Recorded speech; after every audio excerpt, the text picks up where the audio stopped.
Forest nil, Liverpool 1. I cannot for the life of me understand how we just won that game of football. That is one of the worst games of football, I'm not joking, that I think I've ever watched.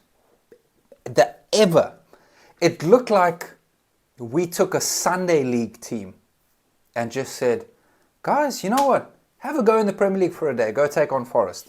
They looked like a Sunday League team in the Premier League. That's how bad we were today.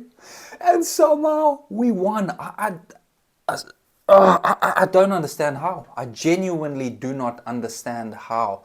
I mean, there were times during that game where, don't you think that the players, there should be a consensus on the pitch where they go, boys, clearly we're not at it today. Let's just take 5 minutes. We may not score, but let's just take 5 minutes, keep the ball, and try find some sort of rhythm. But we did not do that.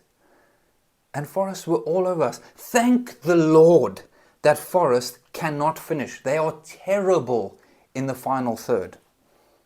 If they were even half decent to the final third, we would have got absolutely slapped today.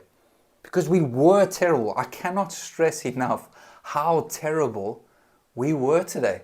But yet we come away with a 1-0 and a clean sheet. Even just a clean sheet. In the context of how that game went today, a draw would have been incredible.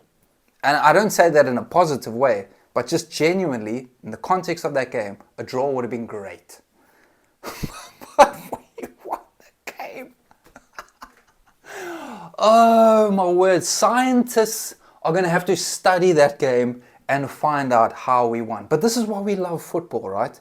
I think it's the only game in the world where the team that is so bad on the day can still end up snatching it at the end. Rio Ngamoa, I love you, my boy. My goodness, what a difference he made when he came on. Just because of his positivity. He was so positive. He wanted to take people on, and that is what we've been lacking so often this season. Someone who is just willing to stand somebody up 1v1 and take them on. I mean, there was at a point there where he beats 3 players and takes us up the field. I don't know if that's how it led to our goal, but just so positive. Even the McAllister disallowed goal, takes it to the byline, and it's a lovely dink cross, and Ekitike should score. I don't know how he doesn't score. It shouldn't even gotten to that point where it deflects back off of McAllister. Ekitike should have scored. But yeah, guys, we did it. We flipping did it. And if you've been watching my content, you know about the lucky laptop. The lucky laptop worked overtime today. It is undefeated, and we're going to keep it going. Man City is the only game out of the last, I think it's 5 games where I didn't use the laptop, and that's the game that we lost. Used it against Karabag, we won. Newcastle, we won. Brighton recently, we won. Sunderland away, used it, we won. And this game, we won. I'm going to keep going. I'm going to keep using this magical laptop. But yes, guys, absolutely buzzing. Make sure to let me know your thoughts on the game in the comments.